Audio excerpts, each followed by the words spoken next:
Grow Great is a city government leadership podcast with Lisa Norris and me, Randy Cantrell. Each week we share insights, experiences, and wisdom to help you and your leadership grow great. Our website is growgreat.com. Episode 2206, 5 Leadership Recipe Ingredients. We're going to introduce the audience today, Lisa, to this leadership recipe. I initially, 100 years ago, called it a progression, but this is the power. This is the power of the collective, and I love it. And I think it's a really good illustration and maybe a good launching place for today's show. I was in my late 20s when I figured out a few things. Now, I was running retail business. And the first thing I figured out is what I call the trifecta of business building. I figured out that every activity that I engaged in would fit into one of 3 buckets: getting new customers, serving existing customers better, and not going crazy in the process. So those were my activities at the time. But shortly thereafter, I came up with what I call the progression of leadership. I was working on myself. I was 27, 28 years old. I was in charge of about a $14 million enterprise at the time, which was big stuff for a young guy, and came up with what I call this progression. And I called it a progression because each one built on the other. So now fast forward, and Lisa and I are spending a lot of time together to try to help her through this slump that she has hit, and we've all got them. Yes, the bump in the road that lasts a little longer than you planned. Yeah, it becomes a pothole in a ditch. And at some point in these conversations, she is likening all this to a recipe. The ingredients starting out, the ingredients do go in a progressive order. They need to be added in the right sequence, but depending on who we are and how we're wired and our circumstances, and where we're at, we may need to go a little heavier on one, than another. We'll put it that way. Right. Yeah.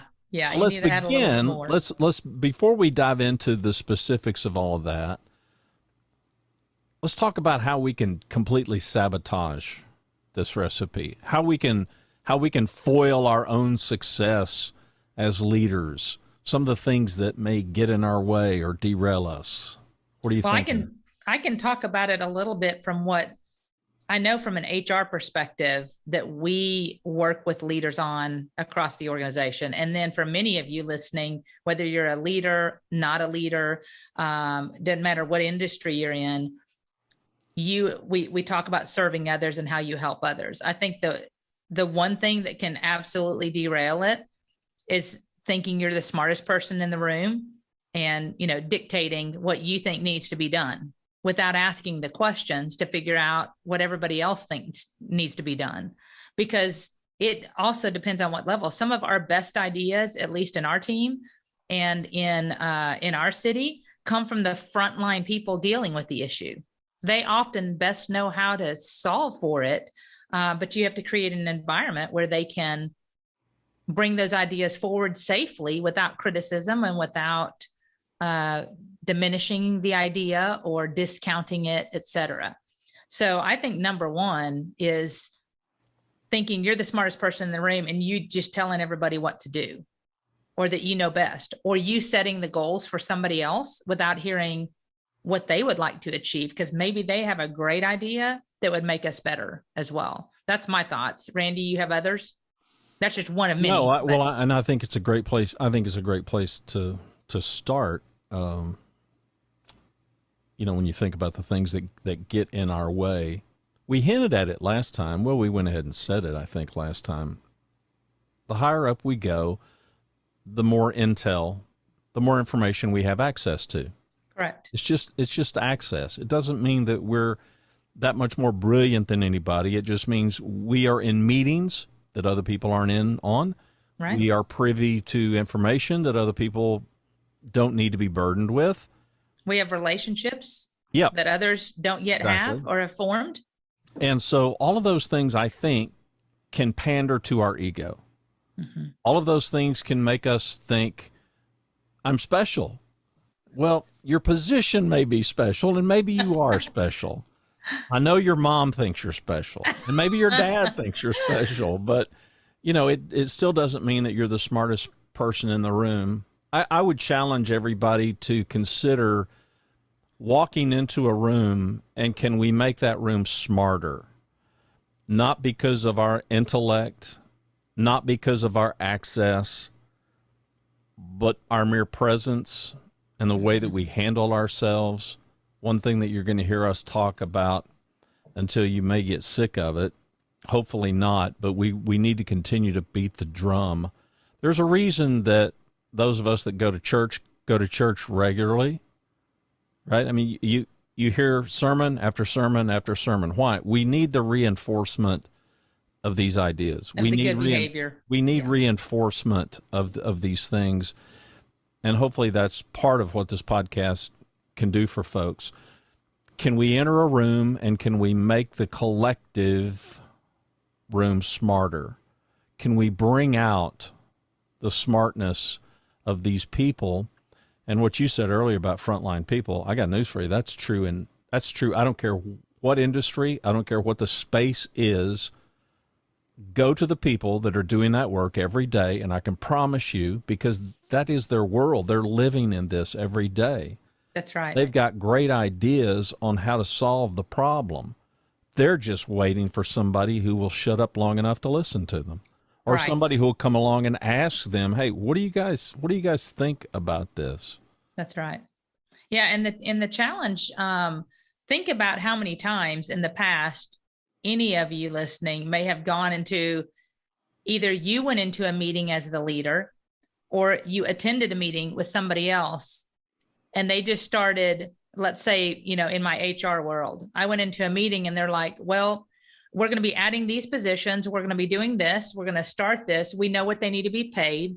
The comp study, we're going to enter them at the highest range. And they just start telling you. And not yet have they asked, can we do it? Can we afford it? Where is it best classified? To the people that know that best, right? That's in an HR setting. In a leadership setting, how many times have you walked into a room and go, guys, this is my idea. What I'd like to do is blah, blah, blah, blah, blah, blah, blah. And you're bringing your team together.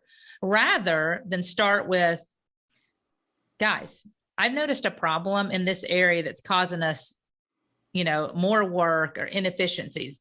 How might we best start resolving that? What issues do you see? And you chart it out. And then you get everybody. The more you do that, the more people start wanting to provide ideas. If it's not, we talked about safety, right? I call it psychological safety. We have to have safety where their ideas can be heard and not discounted. Don't say, no, we're not going to do that. Because guess what you've just done? Well, I'm not going to share again because now I look stupid in the whole room. Mm-hmm. Right? So you've got to listen. I was in another meeting at a different entity, and I remember the individual saying, what we need to focus on first is policies. We need to get policies updated. Very tactical to a director level person that may need to be done. But, sometimes you wonder, is that really the most critical thing, or does that need to be on our priority list added to? But what do you see that we need to get done? One of my focuses would like to be on policies. What else do you see that we need to do as a unit to make our city stronger? How much more impact does that have versus telling somebody this is what I want done? And I think we do have to tell occasionally, I would like this done. Can you add it to your list and let me know when you can get that done? Then you've immediately empowered the other person to have a say. I just attended a meeting today, and our city manager did a great job. He was talking about, hey guys, I throw out stuff and sometimes I work really fast and I want things done like yesterday. But what was great about it is he said, but please don't hesitate. Your and your team's load better than I do. If that is too fast, raise your hand and say, hey, Steve, I can't get it to you this week, but I can get it to you in 2 weeks. Does that work, or do I need to shift priorities? Here's what else I'm working on. And they're amazing at doing that. But I think some people hesitate. They think if and it may be different in every entity, but in ours, he's not afraid for us to say, pause, hold on, I've got this other thing. Does that need to stop? And I need to refocus on this. So at least we're communicating. And the fact that he opened that up again created safety, right? Because he said, hey, raise your hand. If that doesn't work for you, let me know. And we can decide as a team if that's going to work or not. And it helps us both know what's going on. And he's respecting me to manage my load and my team's load. So that's just another example. But in many organizations, that whole alpha behavior is what got me my job. So my argument could be, yeah, but Lisa, I mean, I've been promoted, and I'm promoted because I'm an answer guy. And so that tell mode has worked for me. I've got a history of being promoted, up the chain. So the very thing that I have been rewarded for in my organization, that's counter to everything that you just said. For me to enter a room and try to be collaborative, the organization, I feel like the organization is rewarding me, paying me, compensating me to be the person who's got the answers. So I'm feeling this pressure. I do need to be the smartest person in the room. I have to be the smartest person in the room. And you would say what? Well, I would disagree. I don't think you have to be the smartest person in the room. You can still achieve the same objectives and get the same things done by asking a few more questions and sharing that with your team, in my opinion. Now, I always say, because we're HR, and they're like, oh, for God's sakes, here we go on this touchy-feely, everything has to be a group decision. I'm not saying that, because there are moments we do need to say, guys, I need this done. I need this done, and I need this done right now. But you're in a perfect position to see where,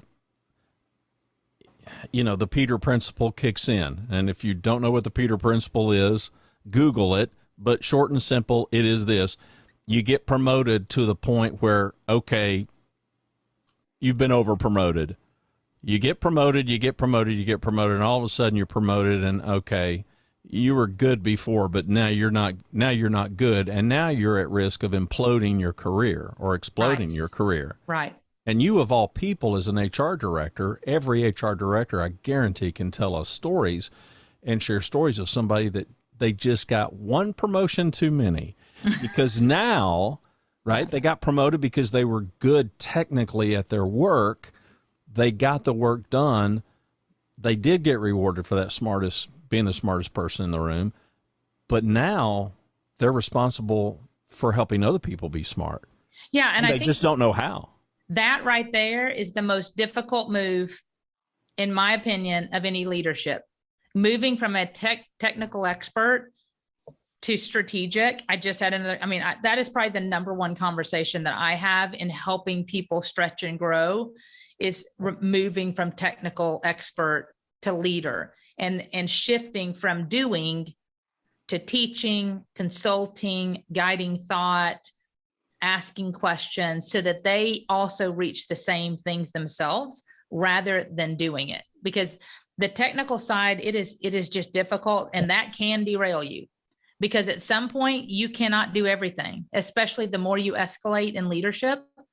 At some point you cannot keep up by doing everything yourself, and you're not helping anybody. You're not helping the team grow. You're not helping the team in knowledge. You're holding it yourself, trying to crank out the work rather than teaching others how to do that work and how to do it really, really well to serve others.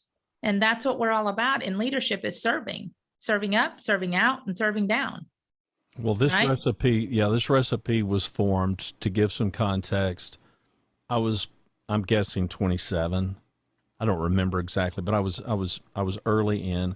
I got my first big opportunity to be kind of the head guy. Smarty pants, big shot. Yeah, at 25. Well, I was fortunate because I started early. Right. I was 15 when I started selling stereo equipment, back when they had hi-fi stores. No, don't look it up, because they don't have them anymore. Don't date yourself, Randy. No, because we look so young in this podcast. Yeah, don't I though? Yeah, thanks to Zoom filters or something. So by the time I'm 25, I got 10 years experience. So there's I don't know. There's some lesson there. Start early if you have a clue. I didn't have a clue. I just stumbled bummed into it. But I was working on myself because I had achieved based on my own personal contributions, sales.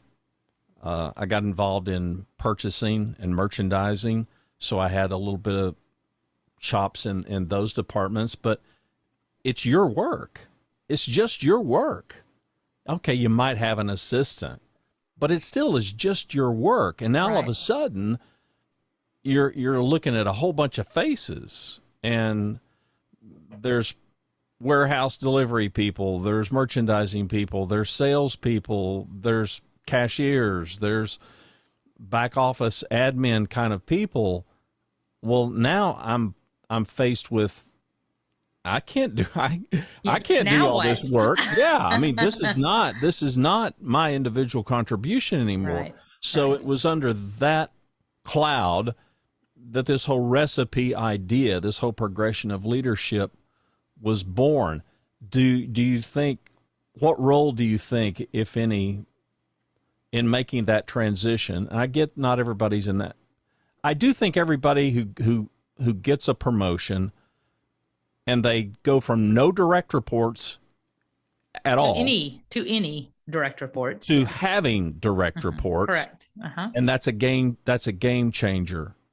What role, if any, what are your comments about the ingredients that we're fixing to kind of unfold for our audience, how that can help people make that transition?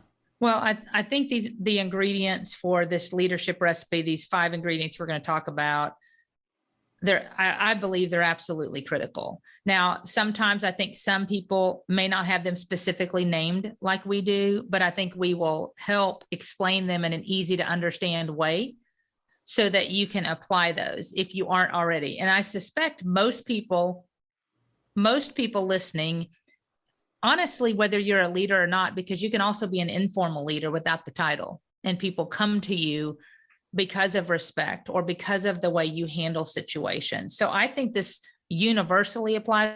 We call it the leadership recipe, but you don't have to have the title to be a leader. So I think this applies to any of our listeners. And it is critical because each component relies upon the other to do it really well. And it absolutely takes you from being a good leader to a great one. You know, I call it average to awesome. So if you want to be really good, if your mark is to hit, I just want to be good enough, then apply none or some. If you want to be great, really listen to these ingredients and work to apply and change your behavior as a leader to incorporate them. And you will see the needle move, in my opinion. It's helped me, and I've been a leader since 1996 when I was hired here as a manager. And I've continued to grow in recent years. I think I did some of them well, and others I was like, okay, that's a great concept I need to apply and do a little bit better on. So like you talked about in a recipe, you know, you think about cupcakes, cakes. Some are really heavy and have more flour, and some you don't like heavy. You want it really light, and you add a little bit more oil and less flour. That's exactly what this ingredient recipe is all about.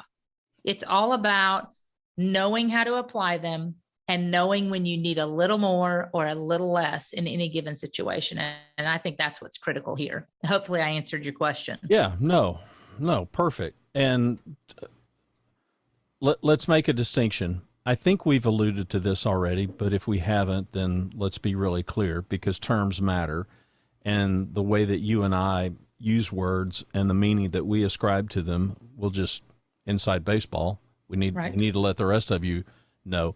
A boss and a leader, they can be the same, but they may not be the same. You can be a boss and be bad at leadership. You can be a leader and not be the boss. Bosses have authority. Bosses have position and title, and they've got a certain degree of power. In my opinion, the absolute best case scenario is when the boss is a great leader. That's right. Because now their ability to serve is amplified because they now have authority. They have authority to knock down the roadblocks and to flatten all the speed bumps and to make life so much more effective and efficient for the people that they're leading if they've got the power to back it up. That's right. It's not necessary, but it's great. It is also why I think there's a tremendous pressure, and there should be, on the number one, on the city manager, on the CEO, on that person that is at the top, who's got that proverbial sign, the buck stops here. If that person is a spectacular leader, man, it just makes life so much better for everybody in the organization. But yeah, the good news is no matter where you are, no matter what your title or lack thereof, you can start today. This isn't highbrow stuff, by the way, because I'm not a highbrow guy and I just don't have the horsepower. I don't have the brain power to come up with anything too terribly complicated. And I was looking at myself. You've heard us say it repeatedly. You will continue to hear it as a theme throughout all of our podcasts. Leadership is a focus on others. It's influence. It's doing for others what they can't do for themselves. But there is this element of self-awareness. There's this element of you've got to look in the mirror, and that's this balancing act that you've just got to continue to pull off. To your point about, do we want it a little heavier? Do we want it a little bit lighter?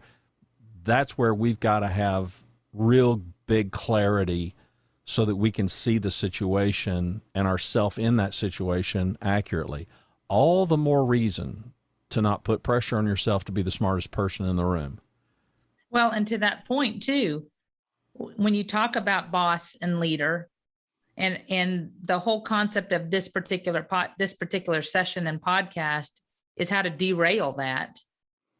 Try not using any of the ingredients. Try being the boss all the time and telling people what to do because you have authority. It's almost the use of that. A leader should have influence. They should be able to create engagement. They should have the authority to make decisions, but they don't use it for power. They use it for influence, right? So talk about derailing it. As I mentioned, you can look back at a really bad leader and see everything you don't want to do. And you can learn a lot from a really bad leader as much as you can from a really great one. And Most we of us want to have. emulate. Yeah. We've all had one. We Yeah. all have. If you haven't had a bad leader, congratulations. I wish I were you. Yeah, you just haven't worked long enough. That's the deal. Yeah, you must be young in your career. Yeah, exactly. And if you haven't worked for one, but hold on, if you haven't worked for one, you've definitely worked with one. And you're like, if I don't have to talk to that person again, that would make my day. Yeah. We've all seen them, right? Yeah. We've all had to work with them or work for them.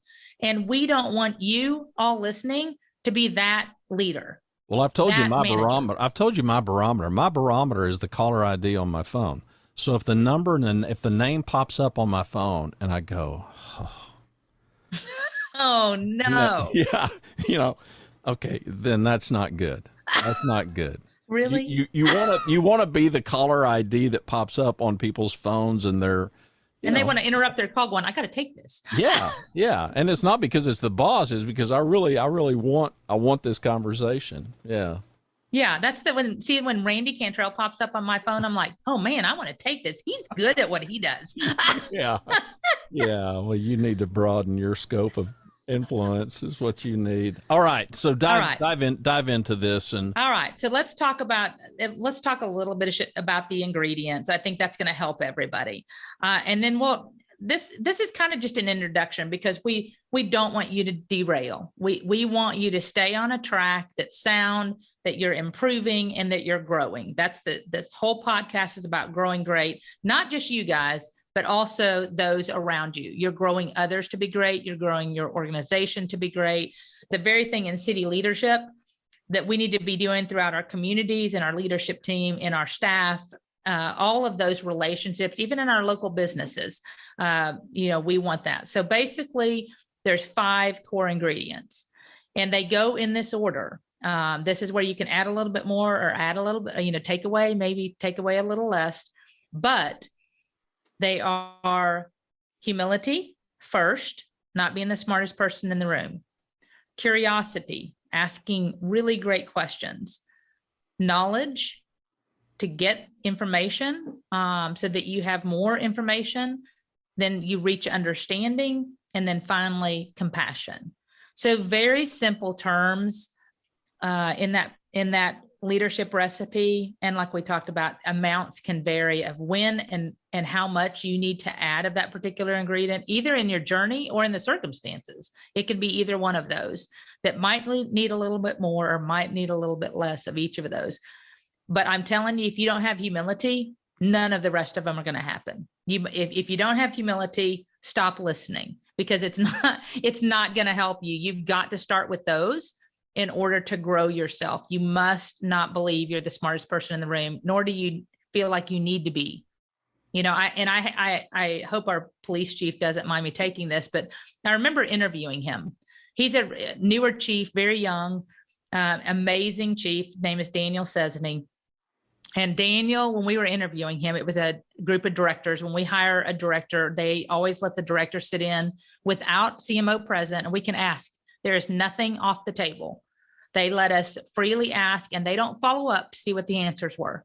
They don't ask us. We don't talk about it.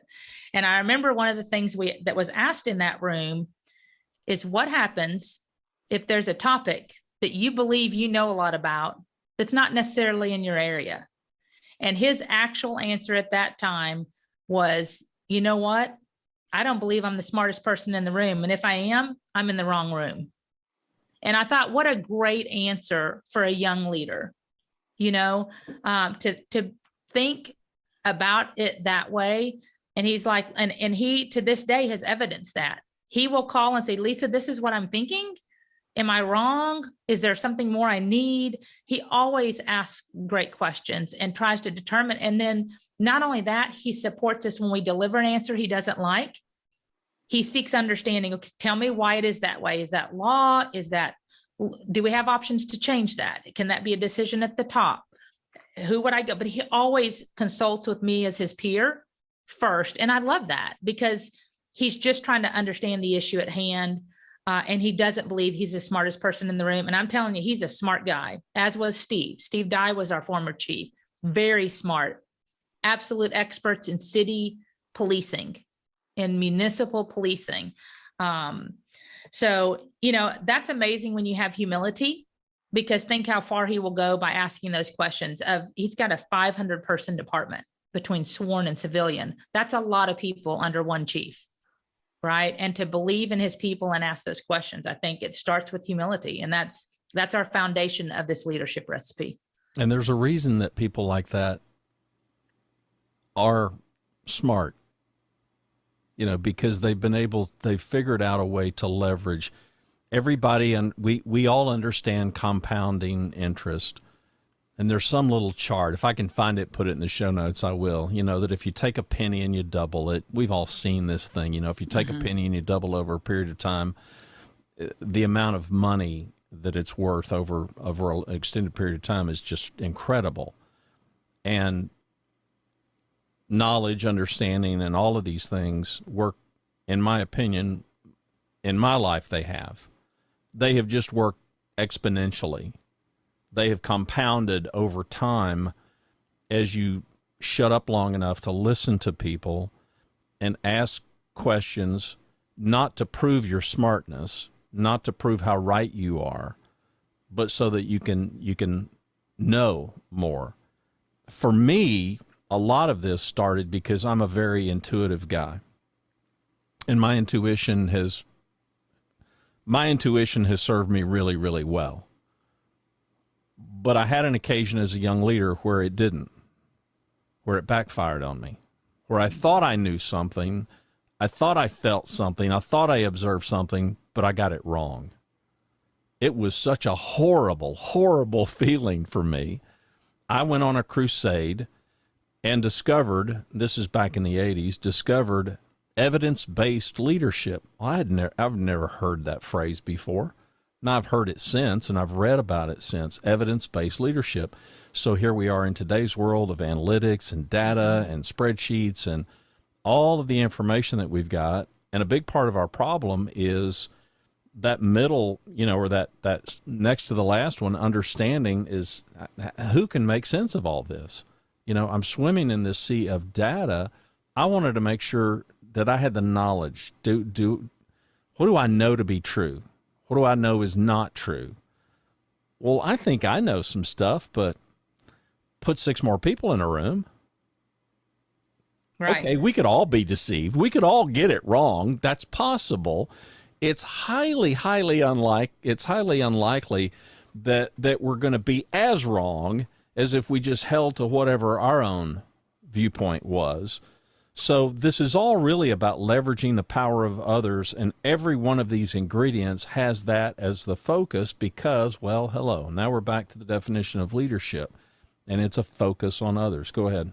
Well, what I was going to say too is, so many cities I know, it doesn't really matter what it is, but what I can say is this almost, in my opinion, it can be evidenced at any level.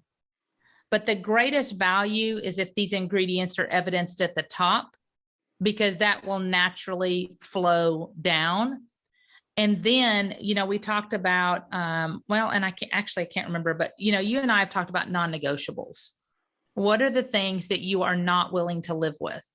And it becomes part of your culture. Let's define non-negotiables. Non-negotiables mean, in my opinion, means you're not going to tolerate it, period. That's right. It's something that it's something that will cost you your job. Stealing, violence in the workplace, sexual harassment. Yeah. These are things that will, but as leaders, then there's these other things. Okay, maybe it doesn't cost you your job, but it could. It's behavior, it's performance that you won't tolerate. So keep going. Yeah. And so as you have these, obviously working them from the top, so much of this bleeds into culture. And so many cities are trying to change that. If you are hearing anything in your organization that there's a morale issue, that if you're hearing these, I call them these ripples, these undertones, these occasional comments that float, I'm just telling you now, you need to explore those. And you need to be open. When people, they ask us in HR all the time to help them with a survey, customer survey. And I'm careful on how I write those because we don't include things like benefits or pay raises because they assume they're going to get something because they always want more money and more benefits, right? Better benefits, more money. We can't always promise that in any organization.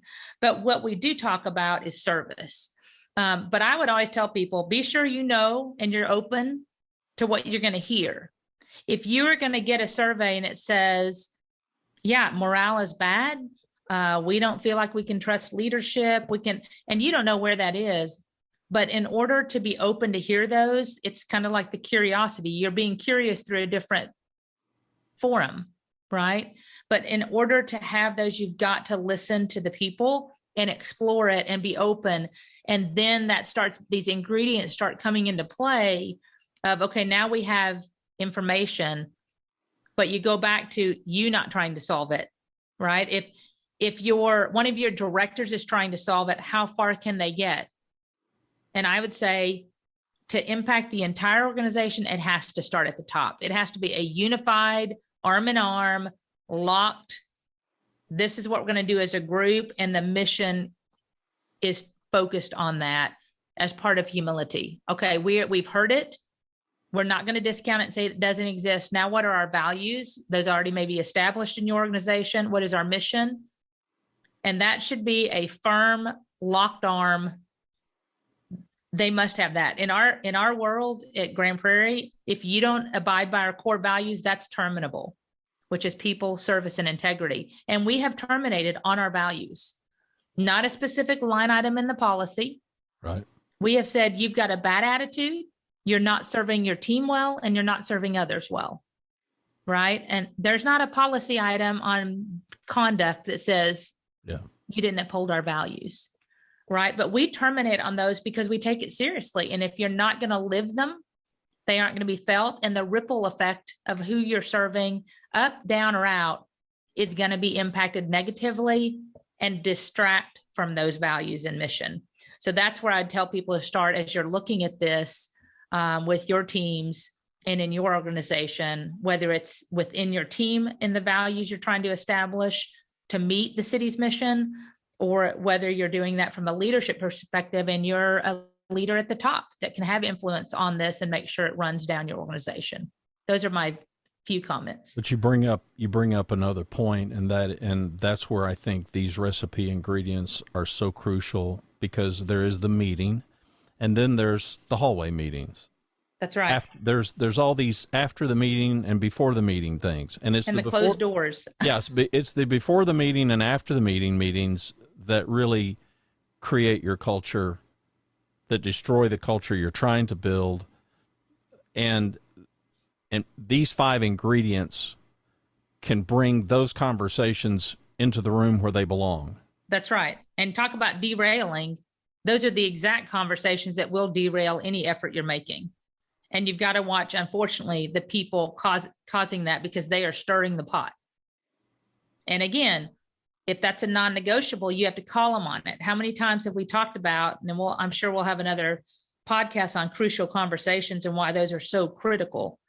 But you've got to get people and hold them accountable for what was said. That doesn't mean you have to go in and discipline them immediately, but you call them on it. Hey, I understand there was a conversation. What made you feel that you couldn't address that in the room? What are your feelings? Why is that your feeling? Are you hearing it from others? I mean, just be curious and ask, because maybe it's like, well, I've done this 3 other times and I'm never supported. So this is just going to be another one of those. And that may be very true. Again, you're seeking understanding. One of the ingredients. You're seeking understanding. You're asking questions. All of those, you can see now how they play in to just doing business naturally and organically daily.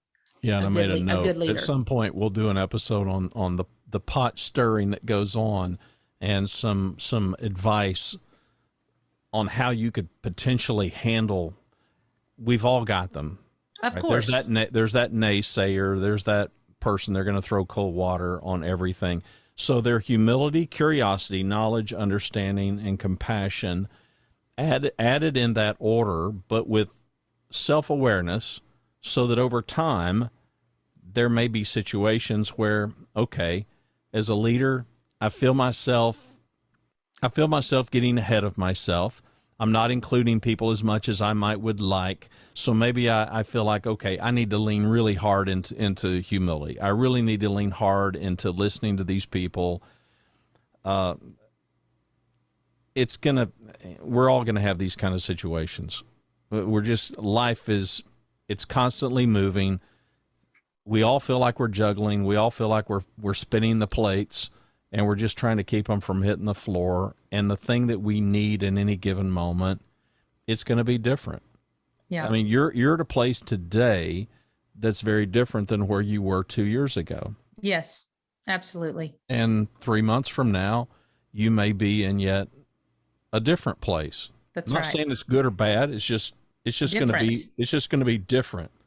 All right. So wrap this up and put a bow on it for us as far as the introduction of this goes. And by the way, this is episode 2206. So all you got to do is go to Grow Great, and in the search bar, just type 2206, and we'll have these listed and whatever. And I would encourage you all listening to, as you explore this, explore self-awareness at this point. You're just learning about the ingredients. We're going to take deeper dives into each one of them that will really key you in to that particular ingredient and what it takes from you, right? But I would encourage you to be self-aware. Look at yourself of the light.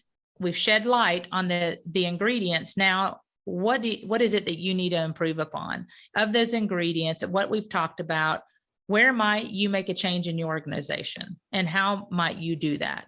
And again, that's not telling others what to do. It's how are you going to apply these for change? Again, if we don't change anything and we just hear, you're not going to grow great. You're going to stay status quo, and we want to stretch you. So that's where I'd wrap up for us, Randy. And why don't you tell them also, we're here to support you all in the audience, to answer questions you have about this, to help you with situations you may have in your particular organization. And Randy, why don't you refresh them on how to contact us? Yeah, there's all kinds of ways that you can reach us over at the website. It's growgreat.com, and I'll throw out, an idea.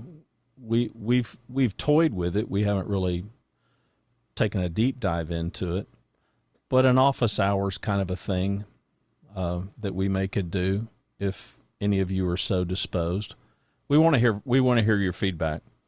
This is now episode 6 in this new relaunch of the Grow Great podcast. So we're anxious to shut up long enough and listen to what you've got to say.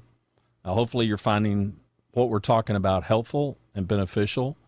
If so, let us know. If you got feedback, if you got criticisms, we're wide open to hear that. That's too. Right. All right. Any parting shots before we say goodnight? None from me. Let's dig into the topics in our future episodes and help them grow a little bit more. Thanks for watching and listening to Grow Great, a city government leadership podcast. For Lisa Norris, I'm Randy Cantrell. Be well, do good, grow great. The website is growgreat.com.